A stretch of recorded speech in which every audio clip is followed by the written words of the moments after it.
الحمد لله وكفى وسلام على عباده الذين اصطفى أعوذ بالله من الشيطان الرجيم بسم الله الرحمن الرحيم وقضى ربك ألا تعبدوا إلا إياه وبالوالدين إحسانا إما يبلغن عندك الكبر أحدهما أو كلاهما فلا تقل لهما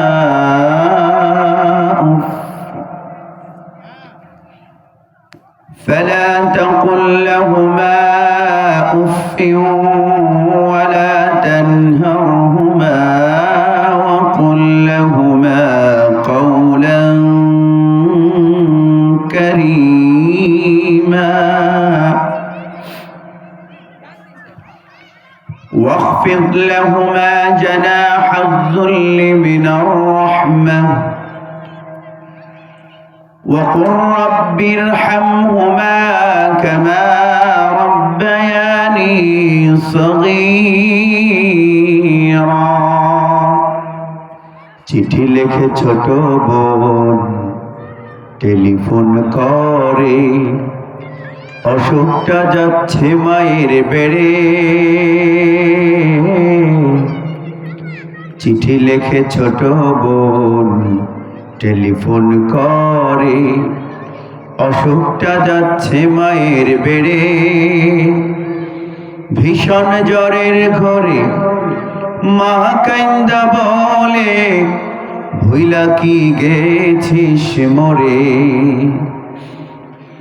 কত ছেলে বাড়ি যায় আমার না কাজ ফুরায় কত ছেলে বাড়ি যায়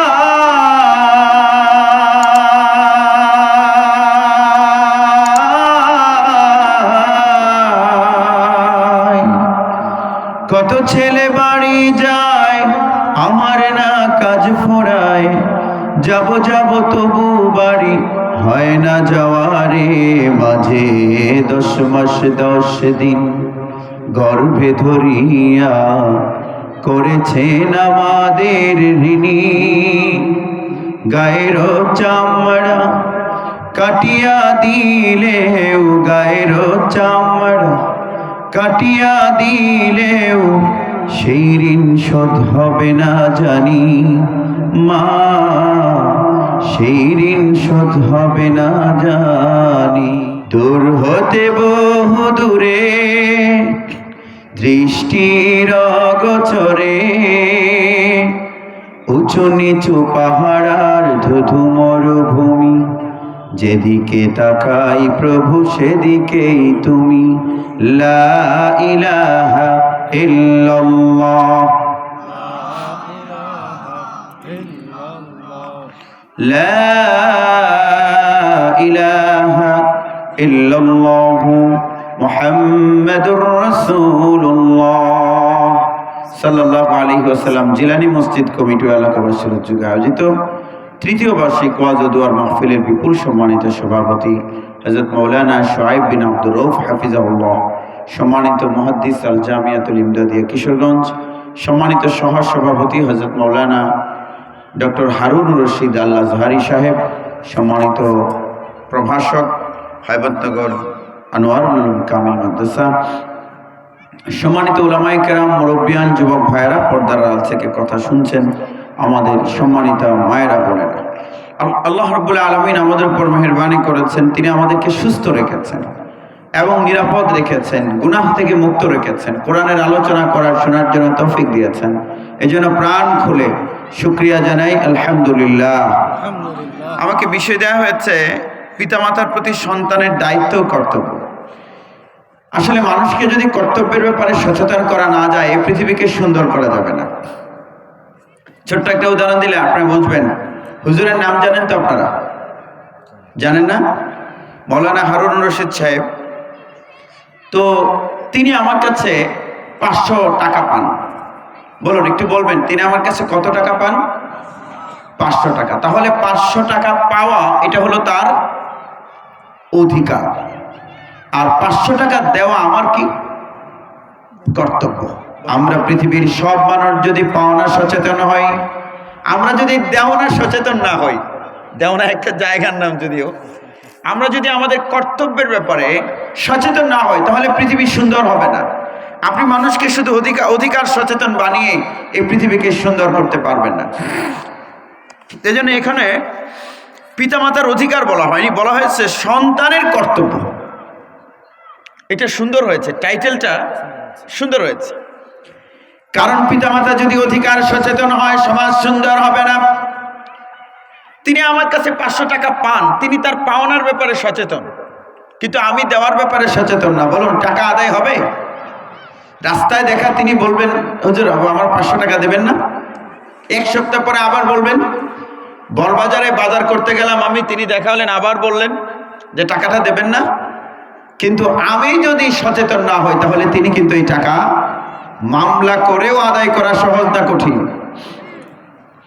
কিন্তু আমি যদি সচেতন হই, আমি যদি জানি মাওলানা হারুন রশিদ সাহেব আমার কাছে 500 টাকা পাবেন, এই টাকাটা প্রদান করা আমার কর্তব্য।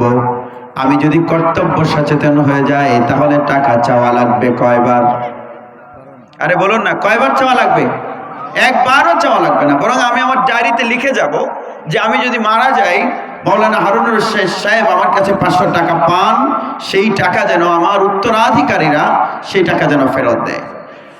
ভাইরা আমার, আপনারা এতটুকু কথা যা বুঝলেন তাতে বলুন তো মানুষকে শুধু অধিকার সচেতন করলে হবে নাকি? না না, অধিকার সচেতন করলে হবে না, বরং প্রত্যেকটি মানুষকে যদি আমরা কর্তব্য সচেতন করতে পারি, এভরিওয়ান, প্রত্যেকে যদি নিজেদের দায়িত্ব থেকে অন্যের প্রতি কর্তব্য পালন করে দেয়, তাহলে পৃথিবীতে কোনো মামলা লাগবে না, পৃথিবী সুন্দর হয়ে যাবে। আমার ভাইয়েরা, এই যে মাইক অপারেটর নাম কি? জিসান, দাঁড়িয়ে থাকো। মাইক অপারেটরের কি এই মুহূর্তে কোনো কর্তব্য আছে? বলুন, কর্তব্য কি? বসে বসে বউয়ের সাথে গল্প করা নাকি? মোবাইল চালানো? What is his duty? তার দায়িত্ব হচ্ছে এই মুহূর্তে শব্দযন্ত্রের সর্বোচ্চ ভালো সার্ভিস নিশ্চিত করা, এটা তার কর্তব্য রাইট নাও। সম্মানিত হাজিরিন, আমাদের মিস্টার জিসান সাহেব, জিসান ভাই যদি তার এই কর্তব্য ঠিক মতো পালন করেন, আর আগামীকাল সকালে কিংবা আজ রাতে মাহফিল শেষে আপনাদের তার প্রতি যে কর্তব্য আছে টাকা পয়সা দেওয়া, আপনারাও যদি আপনাদের কর্তব্য ঠিক মতো পালন করে দেন, বলুন তো আগামীকাল সকালে আপনাদের সাথে জিসান সাহেবের ঝগড়া হবে কয়বার? জোরে বলতে হবে, কয়বার? একবারও না। কারণ তিনিও তার কর্তব্য পালন করলেন, আর আপনারাও আপনাদের কর্তব্য পালন করলেন। আর তিনি যদি শুধু অধিকার সচেতন হন, কর্তব্য সচেতন না হন, তিনি মনে মনে চিন্তা করছেন যে কোনো রকম মাহফিলটা শেষ হলেই আমার 5000 টাকা পাও না, আর আপনারা চিন্তা করছেন যে আমাদের এই দেওয়া নিয়ে কোনো চিন্তা করছেন, আপনারা চিন্তা করছেন কোনো রকম সার্ভিসটা ভালো পেলেই হলো। তাহলে তিনি সার্ভিস দেওয়ার ব্যাপারে সচেতন না, আপনারাও তার মজুরি দেওয়ার ব্যাপারে সচেতন না। বলুন, তাহলে ঝগড়া হওয়ার সম্ভাবনা আছে না নাই? তিনি যদি সার্ভিস ভালো দেওয়ার ব্যাপারে সচেতন না হন, তাহলে সার্ভিস ভালো হবে না। ভাইরা আমার, আপনারাও যদি কর্তব্য পালনের ব্যাপারে সচেতন না হন, তাকে বারবার ঘুরতে হবে, হয়তো আগামীকাল কিংবা পরশু পৌরসভার মেয়রের কাছে নালিশ করতে হবে যে আমার কাছ থেকে তারা মাইক ভাড়া নিয়েছিল কিন্তু টাকা দেয়নি। ঝগড়া হবে, ফাসাদ হবে, মামলা হবে, সালিশ হবে, আর এই সমাজ সুন্দর হয়ে যাবে যদি আমরা প্রত্যেকে নিজেদের জায়গা থেকে, বলুন, কি সচেতন হই? এটা আপনারা বলতে পারছেন না? জোরে বলুন না, আরো জোরে বলুন। ওয়াজ আমি একা করব না, আপনারাও কিছু ওয়াজ করবেন। সবাই জোরে বলুন, কি সচেতন? কর্তব্য। আপনি যদি কর্তব্য সচেতন হন, আমি যদি কর্তব্য সচেতন হই, তাহলে সমাজ সুন্দর হয়ে যাবে। এই জন্য ভাইরা আমার, এখানে যে বিষয় দেওয়া হলো পিতামাতার প্রতি সন্তানের দায়িত্ব, কর্তব্য, বাবারা যদি শুধু সচেতন হন যে আমি আমার বাবার ছেলের কাছে কি পাই, কি পাই, কি পাই, পাবেন না। কিন্তু সন্তান যদি সচেতন হয় যে আমার ডিউটিটাকে আমার বাবার প্রতি কি দিতে হবে, কি দিতে হবে, কি দিতে হবে, তাহলে বাবার চাওয়া লাগবে না। এই জন্য আমাদের দায়িত্ব হলো সন্তানদেরকে পিতামাতার প্রতি কর্তব্য কি কি এটা তাদেরকে জানানো। আমরা সেটা জানাই না, পরে ঠিকই অধিকার পেতে চাই, পাই না। আপনি আপনার ক্ষেতে ধান গাছ লাগালেন, লাগিয়ে ধানের চারা লাগিয়ে চলে গেছে, সার দিলেন না, গোবর দিলেন না, নিড়ানি দিলেন না, আগাছা পরিষ্কার করলেন না। অন্যান্য লোক যখন ধান কাটে তখন 200 বস্তা নিয়ে ক্ষেতের সামনে দাঁড়িয়ে আছে। বলুন আপনি ধান পাবেন তো নাকি? কান্না করলে কোনো লাভ হবে? কৃষি অধিদপ্তরে মামলা করলে, নালিশ করলে কোনো লাভ হবে? আপনাকে সময় মতো সার গোবর দিতে হবে। আমরা যারা সন্তানের কাছ থেকে আমাদের অধিকার পেতে চাই, সন্তান শুধু জন্ম দিলেই হলো আপনার তার প্রতি কর্তব্য আছে না? সেই কর্তব্য আপনাকে পালন করতে হবে। যদি কর্তব্য না করেন, মামলা করে আপনি আপনার অধিকার পাবেন না। আমার ভাইরা, এই জন্য আমাদের বাচ্চাদেরকে সচেতন করতে হবে, বাচ্চাদেরকে জানাতে হবে যে তোমার বাবা মায়ের প্রতি তোমার কি কি দায়িত্ব আছে এটা তুমি জানো এবং তুমি মানো। সন্তানরা যদি সতর্ক হয়ে যায় বাবা মায়ের প্রতি কর্তব্যের ব্যাপারে, তাহলে মামলা লাগবে না, মামলা ছাড়াই বাবা মা তার অধিকার ফিরে পাবে। আল্লাহ আমাদেরকে আমল করার তৌফিক দিন। সবাই একটু জোরে আওয়াজ করে বলুন আমিন। আমার বদভ্যাস হলো আমি একা কথা বলতে পারি না, এবং আপনারা বক্তব্য শুনে অভ্যস্ত, অনেকবার আমার বক্তব্য আপনারা শুনেছেন। আমি বিষয়ের উপরে থেকে কথা বলার চেষ্টা করব। ভাইরা আমার, আজকের যে পৃথিবী, এই আধুনিক পৃথিবীতে আমরা যখন ছোট ছিলাম তখন দেখেছি যে বাবার জন্য বিড়ি নিয়ে এসেছে ছেলে। বলুন কি নিয়ে আসছে?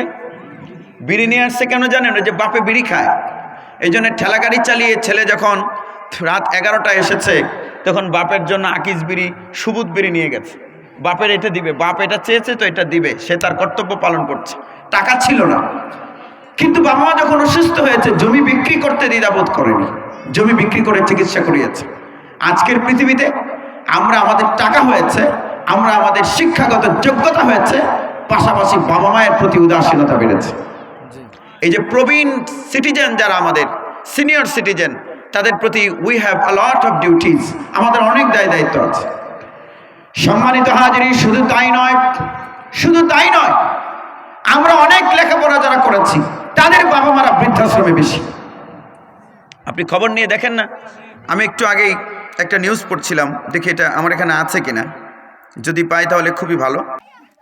একজন বাবা বলছেন যে আমার ছেলেটাকে 55 লক্ষ টাকায়, আমার ছেলেটা, একটা ছেলে বিদেশে থাকে, আরেকটা ছেলে বাংলাদেশের অনেক বড় ব্যবসায়ী, আরেকটা ছেলেকে ব্যবসা দেওয়ার জন্য আমার নিজের ফ্ল্যাটটা 55 লক্ষ টাকা বিক্রি করে তাকে টাকা দিয়েছি।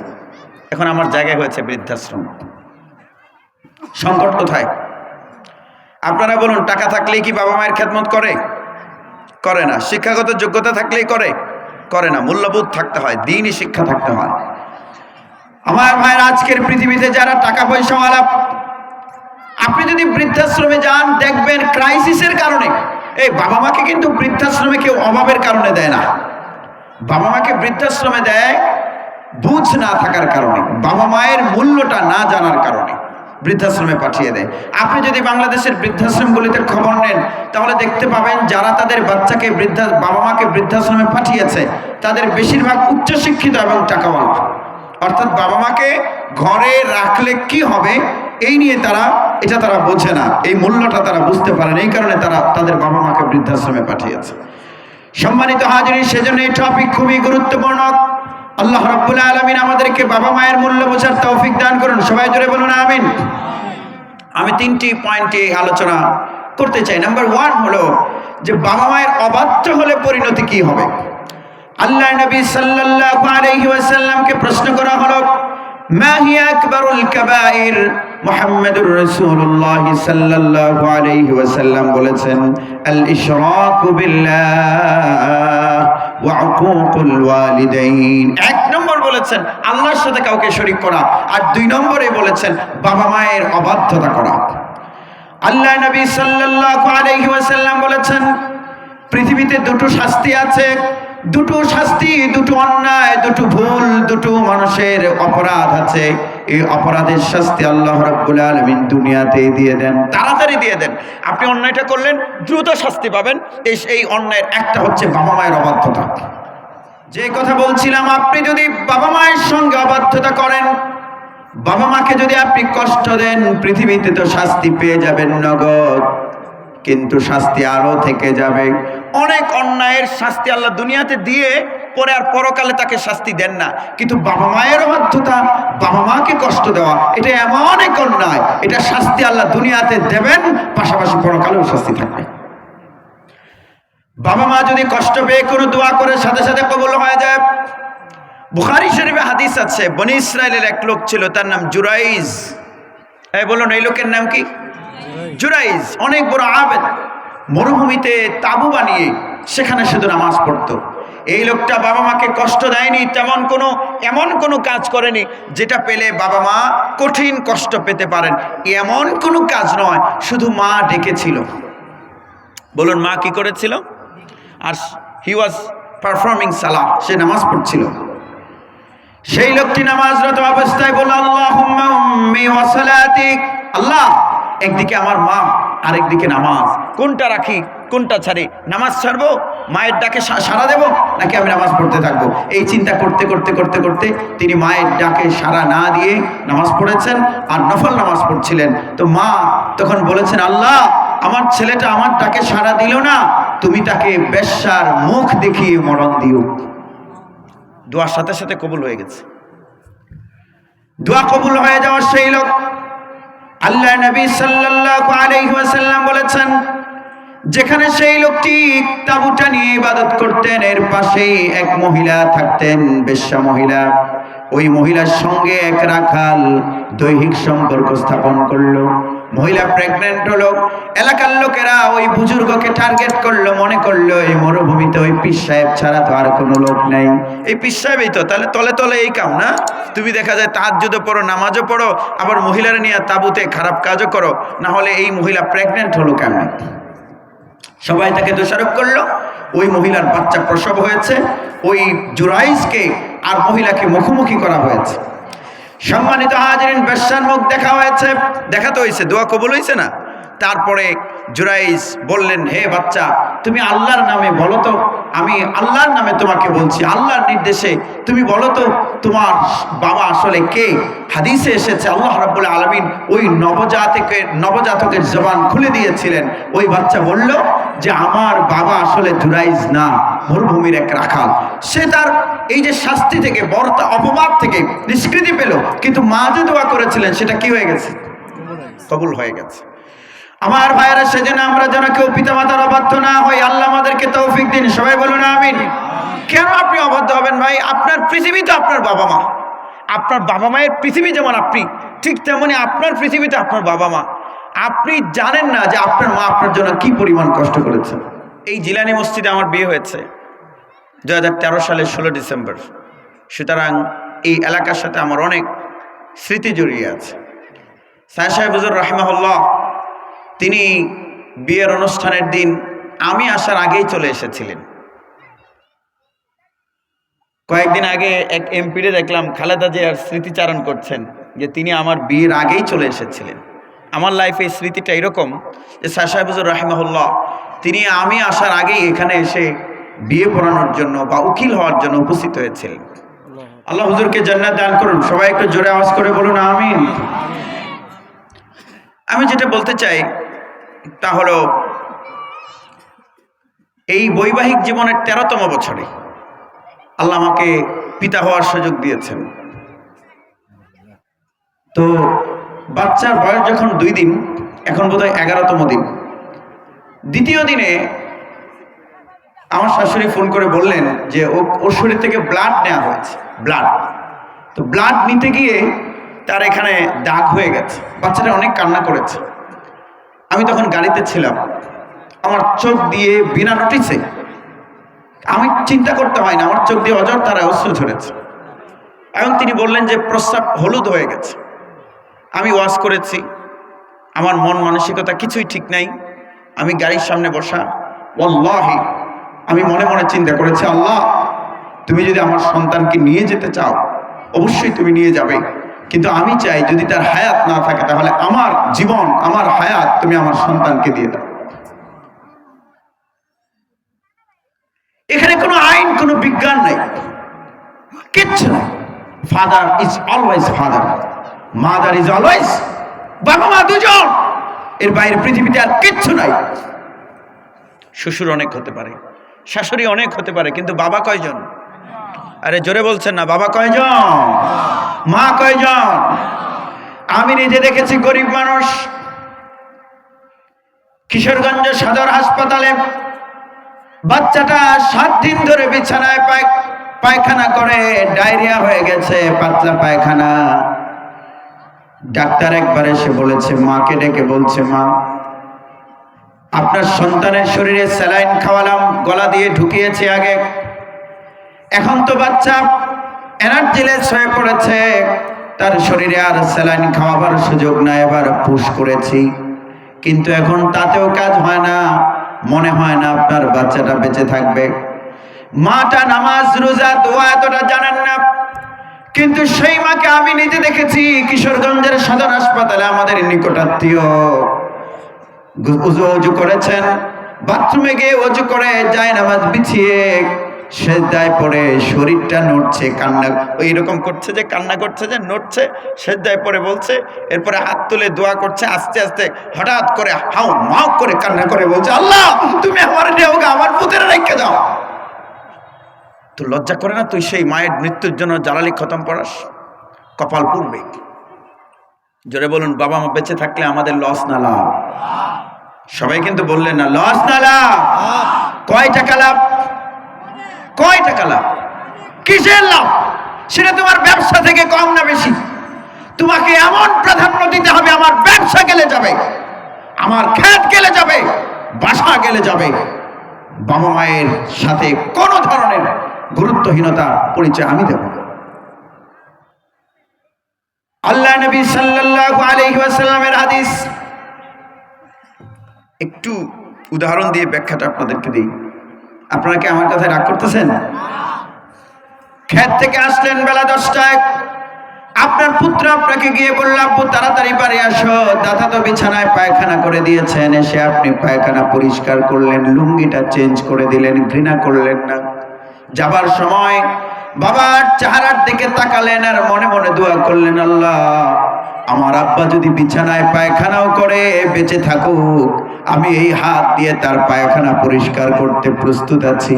এই দোয়া করে যখন তার চেহারার দিকে তাকাবেন, সঙ্গে সঙ্গে আপনার আমলনামায় একটা কবুল হজের সমান সওয়াব আল্লাহ লিখে দেবেন।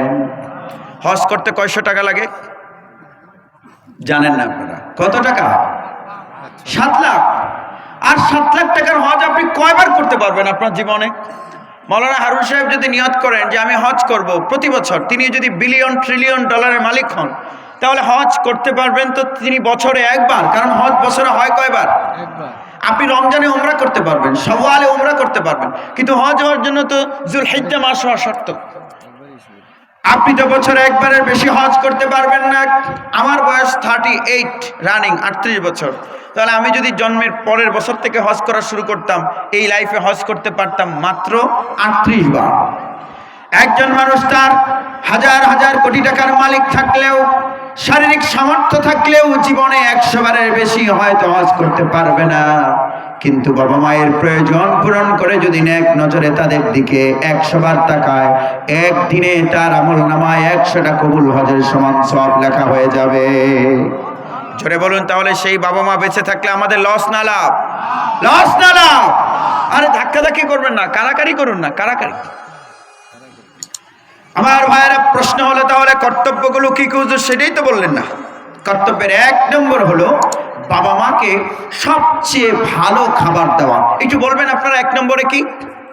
ভালো খাবার। একটু রিপ্লাইটা জোরে দেবেন। কি 1 নম্বর পাওনাটা কি? আমাদের বাবা মায়ের প্রতি 1 নম্বর ডিউটি হলো সবচেয়ে ভালো খাবার দেওয়া। বলুন কি দেওয়া? না, খাবার দেওয়া না, সবচেয়ে ভালো খাবার দেওয়া। আপনি শাশুড়ির জন্য আনবেন হচ্ছে ট্যাংরা মাছ দেশিটা, আর মায়ের জন্য আনবেন পাঙ্গাস। It is not permitted in ইসলাম।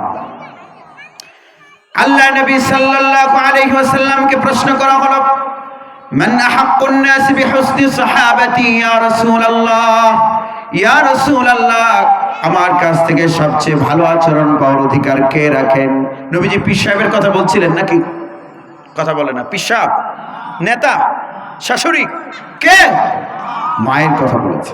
আমরা করি কি, নেতার জন্য লম্বা মাছ নিয়ে গেছে, মায়ের খবর নেই। এই গতকালের আগের দিন আমাকে এক মহিলা ফোন করেছে, ফোন করে বললেন যে হুজুর আমার হাজব্যান্ড মসজিদে সপ্তাহে যেদিন তালিম হয় ওই দিন তালিমের পরে মানুষকে বিরিয়ানি খাওয়ায়, কিন্তু বাবা মার খোঁজখবর রাখে না। এটা কি হলো? লুঙ্গি খুলে পাগড়ি বাঁধার মতো অবস্থা না? লুঙ্গি পরা কি নফল না সুন্নত? সেই কয়েকজন নফল কইছে, সুন্নত কইছে কয়েকজন। এটা ভুল ধারণা। এক লোকে নেংটি দিয়ে কাজ করছে, কয় তোমার সুন্নত ছুটে গেছে। আচ্ছা এবার কি সুন্নত ছুটছে না ফরজ ছুটছে? ফরজ। শরীরে কাপড় পরা যেমন ফরজ, তেমনি বাবা মাকে খাবার দেওয়া ফরজ আইন। ফরজ আইন। যেই ছেলেটা প্রাপ্তবয়স্ক হয়েছে তার উপরে ফরজ। সে ছাত্র হলে কি হবে? তাকে আর্ন করতে হবে। বাবা মা যদি তাকে কলেজের খরচ না দেয়, নিজের খরচ নিজে বহন করবে, বাবা মায়ের ভরণ পোষণে তাকে বহন করতে হবে। দিস ইজ ইসলাম। হুজুর ঠিক আছে না? এখন তোমার বাপে যে তোমারে দেয়, আমি বিশ্ববিদ্যালয়ে পড়ার সময় বাপে আমাকে দিয়েছে, তোমাকে দিচ্ছে, এটা বাবা মায়ের করুণা। কিন্তু বাবা মা যদি রিটায়ার্ডে চলে যায়, যে তুই বড় হয়েছিস না, এখন রিক্সা চালায়, আমারে খাওয়াইবি, পারমিটেড। আপনার দায়িত্ব। এই ছেলে, তোমার যে 17 বছর বয়স হয়েছে, তুমি ঢাকা বিশ্ববিদ্যালয়ে পড়ো, তোমার বয়স 21, তোমার বাবা মাসে তোমাকে 5,000 7,000 করে টাকা দেয়, তোমার টাকা নেওয়া উচিত নয়, তোমার উচিত নিজে আর্ন করা। আল্লাহ রাব্বুল আলামিনের হাবিব বলেছেন, আল কাসিবু হাবিবুল্লাহ। আপনারা আর্ন করবেন, উপার্জন করবেন। আমি আলহামদুলিল্লাহ আমার লাইফে বরকত পেয়েছি। আমি যখন জামিয়া ইমদাদিয়াতে মিজানে পড়ি, ওই সময় থেকে আমি নিজের উপার্জন নিজে করি, নিজের খরচ নিজে বহন করি, আলহামদুলিল্লাহ। এই জন্য আমি কলেজের ছাত্রদেরকে বলি, পার্ট টাইম জব করো, লেখাপড়া ঠিক রাখো। তুমি যখন বাবার টাকায় চলবে তখন তোমার টাকাকে কাগজ মনে হবে, আর যখন তুমি নিজে উপার্জন করবে তখন 100 টাকার নোটকে 1000 টাকার নোট মনে হবে। তুমি তো পৃথিবী সম্পর্কে জানো না, পৃথিবী কত কঠিন, তোমার বাবার কত ঘাম ঝরে টাকা দিতে গিয়ে। এই জন্য তুমি নিজে আর্ন করো। আল্লাহ রাব্বুল আলামিনের হাবিব সাল্লাল্লাহু আলাইহি ওয়াসাল্লাম বলেছেন, আল কাসিবু হাবিবুল্লাহ। দুইটা ছাত্র, একজন বাবার কাছ থেকে টাকা নেয়, বাবার সাথে রাগ করে, আমি আইফোন কিনবো, মোটরসাইকেল কিনবো, আমাকে টাকা দাও না কেন? আর আরেকজন সহস্তে উপার্জন করে। কিশোরগঞ্জের এই টিনপট্টিতে এক দোকানে বিকেল 4টা থেকে রাত 8টা পর্যন্ত পার্ট টাইম জব করে, সেখান থেকে 4,000 টাকা বেতন পায়। ওই 4,000 টাকা দিয়ে নিজের লেখাপড়ার খরচ চালায়।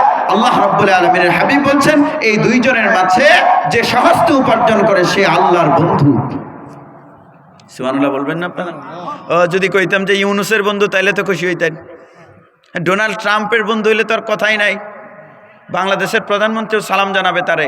আর আল্লাহ বলছেন আল্লাহর বন্ধু সে, সুবহানাল্লাহ, যে সহস্তে উপার্জন করে। এই জন্য তোমাদের দায়িত্ব হলো উপার্জন করতে হবে। 1 নম্বর, বাবা মায়ের ভরণ পোষণের যদি কোনো ঘাটতি থাকে, বাবা মা যদি ক্রাইসিসে থাকে, প্রয়োজনে উচ্চ লেখাপড়ার দরকার নাই, রিক্সা চালিয়ে হলেও বাবা মায়ের খরচ বহন করতে হবে। এটা শরিয়া, এটা জানানো আপনাদেরকে আমার দায়িত্ব। এখন মনে করেন ছেলে পিএইচডি করবে আর বাবা মা না খেয়ে আছে, পিএইচডি করা বন্ধ, বাবা মায়ের জন্য চাকরি করে খাওয়াতে হবে।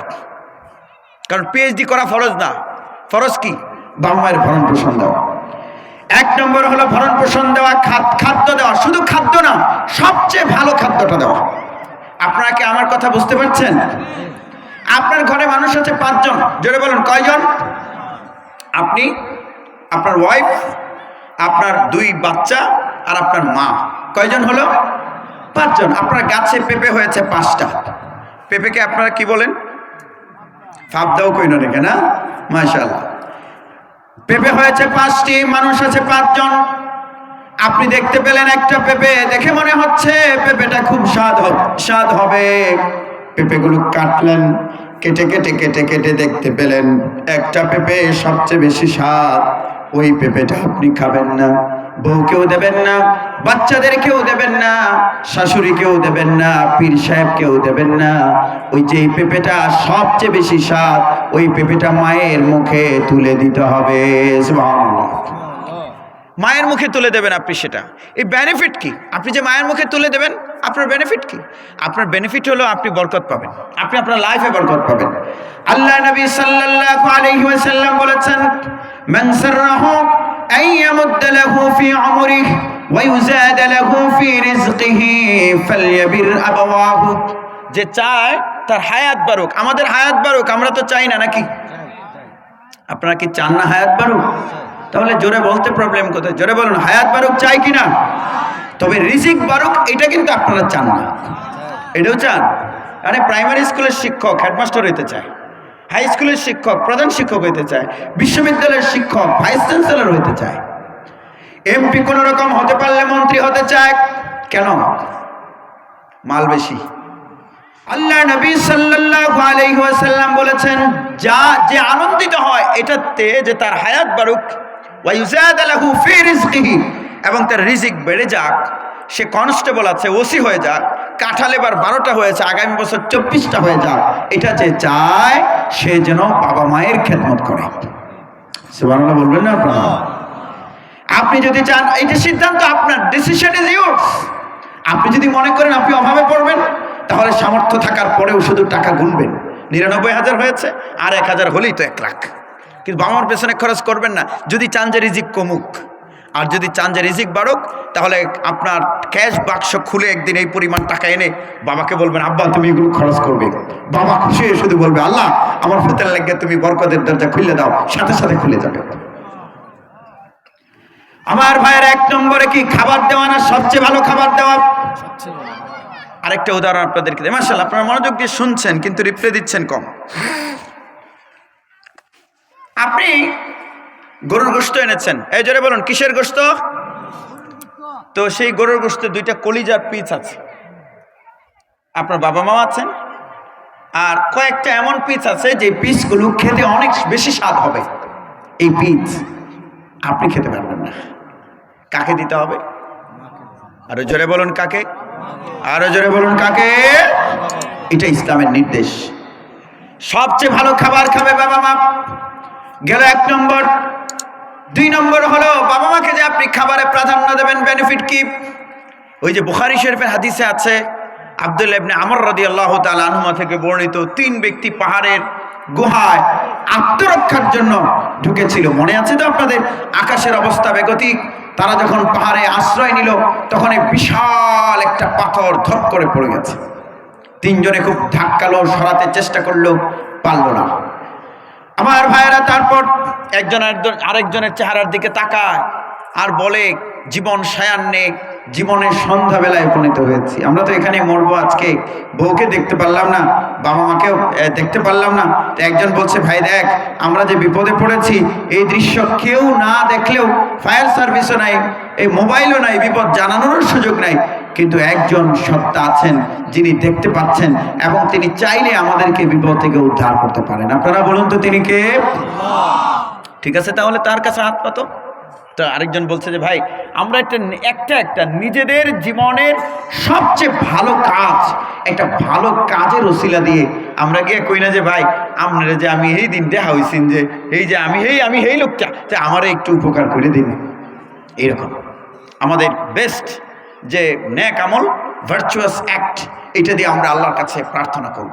প্রথম জন হাত তুলে বলছে, আল্লাহ ইয়া রাব্বুল আলামিন, মাবুদ, আমার বৃদ্ধা মা ছিলেন, আমি মাকে খাবারে প্রাধান্য দিতাম, ছাগলের দুধ দহন করে আগেই খেয়ে ফেলতাম না, কারণ আমি যদি আগে খেয়ে ফেলি বাকি যতটুকু থাকবে ততটুকুতে যদি মায়ের চাহিদা পূরণ না হয়, হয়তো প্রতিদিন মা হাফ লিটার করে খান, কিন্তু আজকে যদি কোনো কারণে 1 লিটার খায় আর আমি যদি খেয়ে ফেলি, মায়ের যদি চাহিদা পূরণ না হয়, এই চিন্তা করে আমি আগে মায়ের মুখে দুধের পেয়ালা তুলে দিতাম। তো মা খেয়ে থাকলে তারপর আমি বাচ্চাদেরকে দিতাম, আমার ওয়াইফকে দিতাম।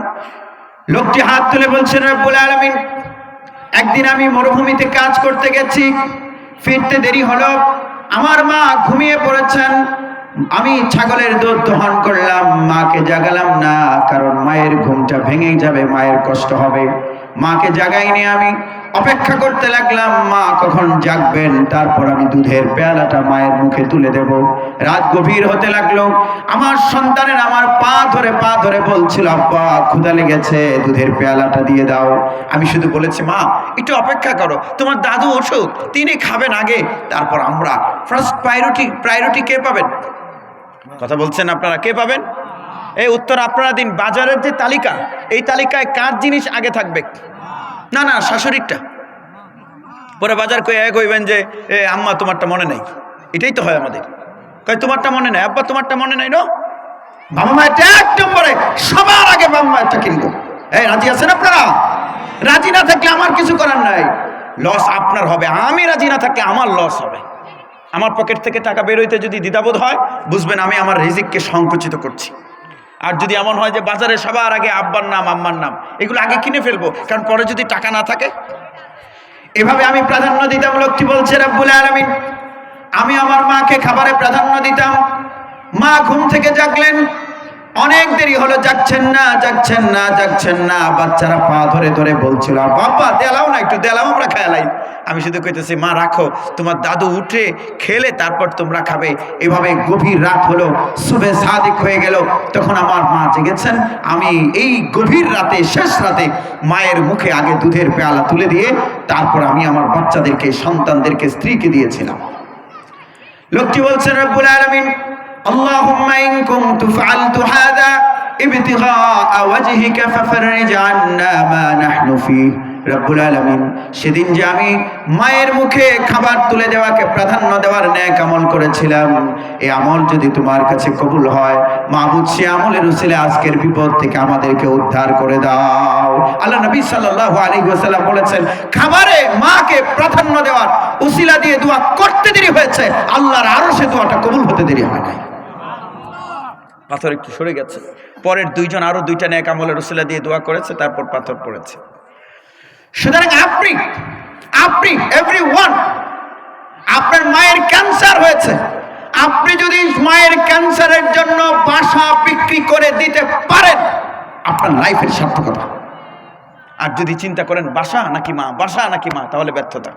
আর যদি হাসিমুখে আপনি বাড়িটা বিক্রি, এই বাড়ি যে আল্লাহ আপনাকে একটা বাড়ি দিয়েছেন, সে আল্লাহকে আরো দিতে পারেন? পারেন কি পারেন না? মা যে দোয়া করে দেবে, সেই দোয়াতেই তো আপনার রিজিকের সমৃদ্ধি চলে আসবে।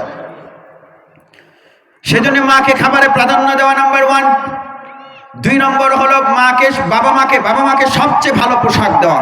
এই বেটারটা না, বেস্ট, যেটা সবচেয়ে ভালো সেটা বাবা মাকে দিতে হবে। বাজারে গিয়ে দেখবেন না কোনটা কম দামে পাওয়া যায়, নো, তেরিপট্টি কাপড়ের মার্কেটে গিয়ে দেখবেন যেটা সবচেয়ে দামি কাপড়। এই যে শীত এসেছে, শীতের দিনে নতুন চাদর বাবার জন্য, প্রত্যেক শীতে নতুন পাজামা, নতুন এই যে কাপড়গুলো দেয়, গরম দেয়, সে কাপড়গুলো বাবার জন্য কিনে আনবেন। আমাকে এক ছেলে বলছে, কয় হুজুর বাবার জন্য তো কিনতে চাইছিলাম, পরে আমার বউ কইতেছে, কয় গেল বছর না তুমি দিছো, এবার আবার দেওয়ান লাগবো। হেই বেডি, এবার শীত আউনের আগে 3,500 টাকার কসমেটিক কিনেছি, লাগাই তো গালিয়ে নো। কয় হাজার, 3,500 টাকার কিনছে, আর বাপের 1,600 টাকা দিয়া একটা কাপড় কিনে দিতে চাইছিল, কয় প্রতি বছর দেওয়ান লাগবো। আমার একটা ঘটনা মনে পড়ছে। আমাদের এলাকায় এক লোকের শার্ট 6 ছেঁড়া দিছে, 6 ছেঁড়া, রিক্সা চালায়, 6 জায়গায় ছিঁড়ছে। ভাইরা আমার, রোজা ঈদের ছেলের জন্য জামা কিনেছে, খুকন নাম, ছেলের নাম কি? খুকন। খুকনের জন্য রোজা ঈদে জামা কিনেছে।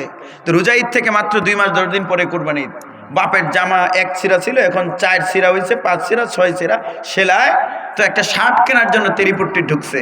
তো ঢুকেই প্রথমে দেখে ওই যে খুকনের যে সাইজ, এই সাইজের পাঞ্জাবি টানায় রাখছে। বেড়াই কইতেছে, আমার ফুটটা পুরান জামা দিয়ে ঈদ করতো, তো আমার শার্ট লাগতো না, ফুতের লাগিয়ে কিনবো। আবার কিনেছে। তুমি সেই বাবার জন্য শীতের একটা জামা কিনবে, সেই জন্য চিন্তা করছো যে গেল বছর দিয়েছিলাম না, সবচেয়ে ভালো টপ 10-এ ঢোকো, টপ 10-এ। কিশোরগঞ্জে সবচেয়ে ভালো কাপড় কই পাওয়া যায়, ওইটাতে ঢোকো। ঢুকে যেটা দামি সবচেয়ে, এটা বাবার জন্য কিনবে। কারণ এমন একটা দিন আসবে যখন তোমার টাকা হবে, কাপড় কিনতে পারবে, কিন্তু শরীরে দেওয়ার জন্য বাবার শরীরটাকে তুমি পাবে না।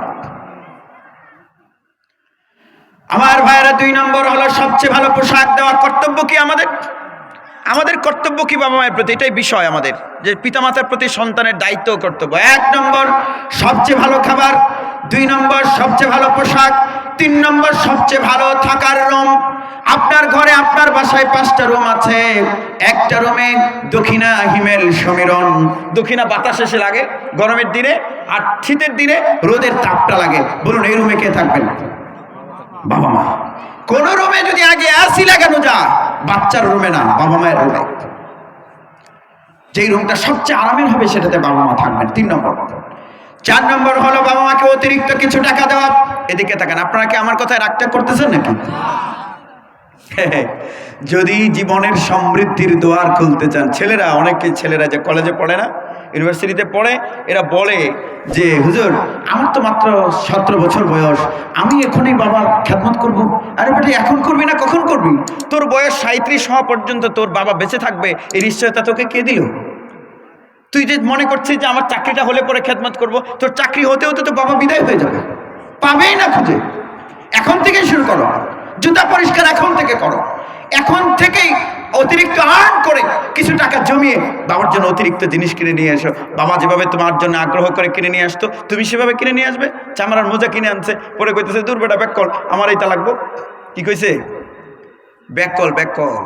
আর রুমের দরজা বন্ধ করে এই মোজা এমনি হাতায় আর আল্লাহ আমার ফুতে আনছে, তুমি আমার ফুতের বরকত দিয়ে ভরপুর করে দিই, তো খুলে গেছে তোমার জীবনের চাকা পড়ে গেলাম।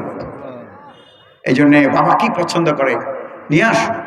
আমি দেখেছি এক বন্ধু কান্না করে বলছে, দোস্ত গাইটাল বাস স্ট্যান্ডে গেছিলাম, আব্বার মতো একটা লোকের দেখছি পিছন দিয়ে ডাক দিছে, আব্বা।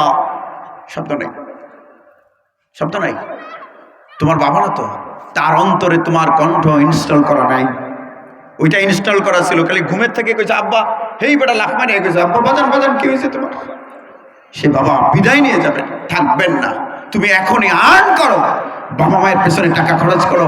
বাবা মায়ের পেছনে খরচ করার টাকা আমার হিসেবে এক টাকা যদি দাও, তাহলে এটার সাথে অন্তত 3টা শূন্য যুক্ত হয়ে তোমার ঘরে ফিরবে। অন্তত 3টা শূন্য হইলে, একের সাথে 3টা শূন্য দিলে কত হয়? 1000 হয়ে তোমার ঘরে ফিরবে। এখন যত খরচ করবে তত বড় কথা। আমার ভাইয়েরা 3 নম্বর গেল 4 নম্বর, অতিরিক্ত কিছু টাকা দাও। অতিরিক্ত চাইলো 200 দিবে 150, ঠিক না? মানে বাবা মারা যত কম দেয়া পারা যায় নাকি? না, 200 চাইলে 500 দাও। কারণ তুমি যখন স্কুলে যেতে তখন এমন অনেক ঘটনা ঘটেছে, তুমি চেয়েছো 2 টাকা, বাবা দিয়েছে 20 টাকা। বলুন এরকম আছে না? না, আমার ফুতে ছায়া থাকবো, মানুষের কিশোরগঞ্জের ভাষা, আমার ফুতে ছায়া থাকবো। তো তুমি চিন্তা করো না, তোমার বাপে যে বিকেল বেলায় বাজারে যায়, তুমি চিন্তা করতে পারো না যে আমার আব্বা ছায়া থাকবো মানুষের রাতের ফিল, যে এটা মন চাই এটা খাইবো। চমৎকার ঘটনা মনে পড়েছে, কক্সবাজার ওয়াজ করতে গেছি, বুঝছেন? কোন বাজার? এই কথা বলে না, বাজার কি? কক্সবাজার। আমার সাথে এক বক্তা ছিল, লিফটে উঠি, হোটেলে আমাদেরকে থাকতে দিয়েছে। এই বক্তার ফোনে দেখে আমি অবাক হয়েছি। বাপেরে টাকা পাঠাইছে, 1000 টাকা পাঠাইছে। তো বাপে কইতেছে, কয় পুত্রী তুই না আমার কালকে টাকা দিছস, আজকে টাকা লাগতো না আমার। কইতেছে, কয় আব্বা তুমি এটা খরচ করো, অতিরিক্ত থাক তোমার কাছে। কয় বাবা তোমার কষ্ট হইতো না তো? তোমার কষ্ট এখন আল্লাহ, আমি দেখেছি আব্বা, আমার আব্বাকে দেখেছি যে টাকা চাইতে দ্বিধাবোধ করে। আলহামদুলিল্লাহ আমাদের অনেকগুলো সাইড থেকে আল্লাহ টাকা দেন, অনেকগুলো সূত্র থেকে টাকা দেন, কিন্তু বাবা মা চাইতে দ্বিধাবোধ করে। তোমার কাছে চাবে না, তুমি 200 চাইলে 250 দিয়ে দিও, দুয়ার খুলে যাবে বরকতে। আমার ভাইয়ের, আল্লাহ নবী সাল্লাল্লাহু আলাইহি ওয়াসাল্লামের কাছে সাহাবী এসেছেন, এসে বললেন, ইয়া রাসূলুল্লাহ আমার আব্বা তো ইন্নালি মালান ওয়া ওয়ালিদান, আমার মাল আছে আবার বাবাও আছে, টাকাও আছে, আব্বাও আছে। আব্বা করে কি? আমার চেক বই লইয়া টেহা কালি লেখিয়া ব্যাংকেতে তুললে নেগা। এটা ফুতে কইতেছে কার কাছে? নবীজি সাল্লাল্লাহু আলাইহি ওয়াসাল্লামের কাছে। আল্লাহ নবী সাল্লাল্লাহু আলাইহি ওয়াসাল্লাম বাবাকে ডাকলেন, ডেকে বলেন, তুমি কি এই কাজ করো নাকি? বুখারী শরীফের হাদিস। তিনি বলছেন, ইয়া রাসূলুল্লাহ, হ্যাঁ কেন করো? সাহাবী বলছেন, ইয়া রাসূলুল্লাহ আমার এই বাচ্চাটা আমার উপর ডিপেন্ডেন্ট ছিল, নির্ভরশীল ছিল। স্কুলে যাইতো, 2 টাকা চাইলে আমি 20 টাকা দিতাম। ব্যাগ কলাসিন, এই নর্মাল জুতা পছন্দ করতো, এই কিশোরগঞ্জের বড়বাজারে গিয়া আমি দামিটা কিনে দিতাম। Now I am dependent on him, আমি তার উপর নির্ভরশীল। আমার এখন চাকরি নাই, আমি দুর্বল, আমার উপার্জন নাই, এখন তার হাতের দিকে তাকিয়ে থাকা লাগে, চাইতে চাইতে চাইতে চাইতে দেয় না। এইরকম সন্তান কিন্তু আমাদের কিশোরগঞ্জে নাই, খালি জমাইতো। ওয়াইলুল লিকুল্লি হুমাযাতিল লুমাযা আল্লাযী জামাআ মালান ওয়া আদ্দাদা, ওই লোকের উপরে ওয়াইল জাহান্নাম, যে মাল উপার্জন করে আর জমা করে আর গনে গনে, এই তো 9,99,000 হলো, আর 1000 হলেই 10 লাখ হয়ে যাবে। গুনো না, বাবা মায়ের পেছনে টাকা খরচ করো। আল্লাহ নবী সাল্লাল্লাহু আলাইহি ওয়াসাল্লাম এবার ছেলেকে ডাকলেন, আয় ছেলে এদিকে আয়। এসে বললেন, আনতা ওয়া মালুকা লিআবিকা, তুই আর তোর গোটা সম্পত্তির মালিকানা তোর বাপের। সুবহানাল্লাহ বলবেন না আপনারা? আমি একটা জমি কিনেছি, বড় জমি, মেবি 45% আমাদের বাড়ির কাছে। এক লোকে কোদাল নিয়ে আইল ছাটা শুরু করেছে, আইলে ঘাস হয় না, ওই আইল কাটা শুরু করেছে। তা আমি বললাম যে জমির দলিল হলো কালকে আপনি জমিতে আইল কাটা শুরু করেছেন, কে আপনাকে পারমিশন দিল? তো বলছে যে আপনার আব্বা বলছে। এখন তো কবি নীরব। আমি বললাম ঠিক আছে, ওকে। তা আব্বাকে বললাম, আব্বা বললেন যে আমি তোমাকে বলতে পারি নাই, ও তো বরগাছ আইদ্যে আর কি আইদ্যে করতে চাইছিল, ওরে দিয়ে দিছি। এখন বলুন আব্বা দিয়ে ফেললে আমার সেখানে বাধা দেওয়ার অধিকার আছে নাকি? কারণ রাসূল বলেছেন আনতা ওয়া মালুকা লিআবিকা, তুমি আর তোমার মাল পুরোটা তোমার বাবা। সম্মানিত হাজিরিন, সেজন্য অতিরিক্ত কিছু টাকা দেবেন, বরকত হয়ে আসবে। 4 নম্বর। 5 নম্বর হলো বাবা মায়ের সঙ্গে সবচেয়ে বিনয়ের আচরণ করা। একটু বিনয় না, সবচেয়ে বিনয়। বড় হুজুরের কাছে বিনয় দরকার, কিন্তু তার চেয়ে বাবা মায়ের কাছে বিনয় বেশি দরকার না কম দরকার? রব্বুল আলামিন শিখিয়েছেন ওয়াখফিদ লাহুমা জানাহাদ যুল্লি মিনার রাহমাহ, তোমার বাহুকে বাবা মায়ের সামনে দয়াবশত নত করে দাও। ওয়া কুল লাহুমা কাওলান কারীমা, আর তাদের সঙ্গে এই আব্বা রাহো, তুমি কিছু বুঝো না, নো। ওয়া কুল লাহুমা কাওলান কারীমা, তার সাথে বিনয়ের স্বরে কথা বলো। রব্বুল আলামিন বলছেন ইম্মা ইয়াবলুগান্না ইনদাকাল কিবারা আহাদুহুমা, এই ওয়াজটা আপনাদের বাচ্চাদেরকে শোনানো দরকার ছিল। আল্লাহ বলছেন তুমি যদি ইয়াবলুগান্না ইনদাকাল, তোমার কাছে যদি তারা পৌঁছেন একজন বা দুইজন বার্ধক্যে, ফালা তাকুল লাহুমা উফিন, তাহলে তাদের আচরণে রুষ্ট হয়ে তুমি উফ বলো না। বাবা একটা কাম কইরেলছে, উফ কইও না। আব্বা তুমি কামটা কি করলা, এটা কইও না, কারণ তুমিও গ্লাসটা ভাঙ্গেল ছিলা।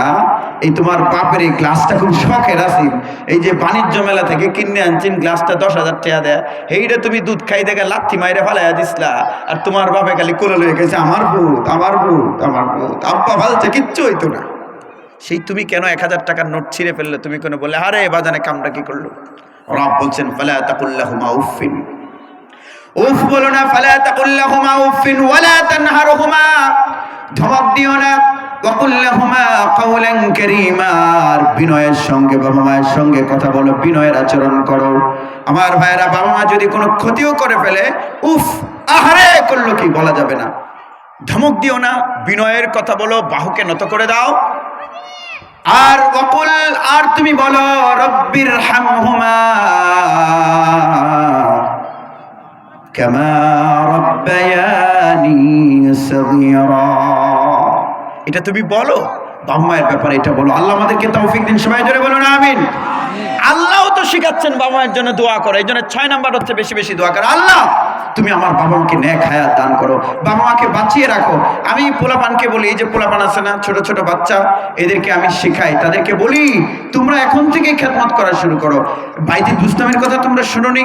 গল্প আছে যে বাইজিদ বুস্তামি মায়ের জন্য পানি এনে দিয়ে আল্লাহর ওলি হয়ে গেছে। তোমরা যদি তোমাদের জীবনকে ফুলে ফলে সাজাতে চাও, এই যে অনেক পোলাপান আছে বাবা মা বলে একটা করে আরেকটা, বাবা মায়ের কথা শুনে না, এরকম পোলাপান নাই? যদি জীবনকে সফল করতে চাও তাহলে এখন থেকে। আর আপনারা কি করবেন? আপনারা শিখান না কেন? জোরে উত্তর দেবেন। বাবা মায়ের খেদমত করলে লস না লাভ? সবাই বলুন লস না লাভ? আপনার বাচ্চাকে শিখিয়েছেন, আপনি আপনার মেয়েকে শুধু তুলু তুলু করেন, ইয়াসমিন ইয়াসমিন ইয়াসমিন, আম্মু আম্মু আম্মু, তুলু তুলু তো করবেনই, আদর তো করবেনই, কিন্তু মায়ের খেদমত শেখাতে হবে। আপনি বলবেন যে যাও তোমার আম্মু কাজ করে, একটু হেল্প করো, মাকে হেল্প করতে শেখান। আর মায়েরা বলবেন এই যে তোমার আব্বু এসেছে, পাখা দিয়ে একটু বাতাস করো, জুতাটা খুলে দাও, একটু এই যে শাওয়ারটা ছেড়ে দাও, তোমার আব্বুর খেদমত করো, খাবারটা নিয়ে দাও। আস্তে আস্তে শিখান। বাচ্চা জানবে যে আমার জীবনের সাফল্য আসবে বাবা মায়ের দোয়ার মাধ্যমে। মা তো নিজে বলতে পারবেন, আপনি বাবা, আপনি বলবেন তোমার মার খেদমত করো, মায়ের খেদমত করো, মায়ের খেদমতের কি কি হাদিস আছে আপনি শোনাবেন। আর বাবা তো আপনি নিজে বলতে পারবেন না, একটু দ্বিধাবোধ করবেন, আপনার স্ত্রী বলে দেবে। আল্লাহ রাব্বুল আলামিনের হাবিব বলেছেন রিদার রাব্বি ফি রিদাল ওয়ালিদ ওয়া সাখাতুর রাব্বি ফি সাখাতিল ওয়ালিদ, পিতার সন্তুষ্টিতে আল্লাহর সন্তুষ্টি, পিতা অসন্তুষ্টিতে আল্লাহর অসন্তুষ্টি। শেখাতে হবে, বাচ্চাদেরকে শিখাবেন। এই বাচ্চারা এখনই বাবা মায়ের জুতা পরিষ্কার করবে, এখনই এই হেল্প করবে, যতটুকু পারে আর কি, যতটুকু পারে আস্তে আস্তে করে শিখবে। আল্লাহ আমাদেরকে তৌফিক দিন, বলুন আমিন। কয়টা কাজের কথা বললাম? 1 নম্বর সবচেয়ে ভালো খাবার দেওয়া, 2 নম্বর সবচেয়ে ভালো পোশাক দেওয়া, 3 নম্বর সবচেয়ে ভালো আবাসন দেওয়া, 4 নম্বর অতিরিক্ত কিছু টাকা পয়সা দেওয়া, 5 নম্বর সবচেয়ে ভালো আচরণ করা, 6 নম্বর বাবা মায়ের নেক হায়াত কামনা করে বেশি বেশি দোয়া করা। আপনারা যারা প্যারেন্টস হয়েছেন, বাবা মা হয়েছেন, আপনারা কি চান না আপনাদের সন্তানগুলো এই দায়িত্বগুলো পালন করুক? আপনারা কি চান না? চাইলে বাচ্চাকে শেখাতে হবে। তো আপনি তো শুধু বিজ্ঞান বিজ্ঞান বিজ্ঞান নিয়ে আছেন।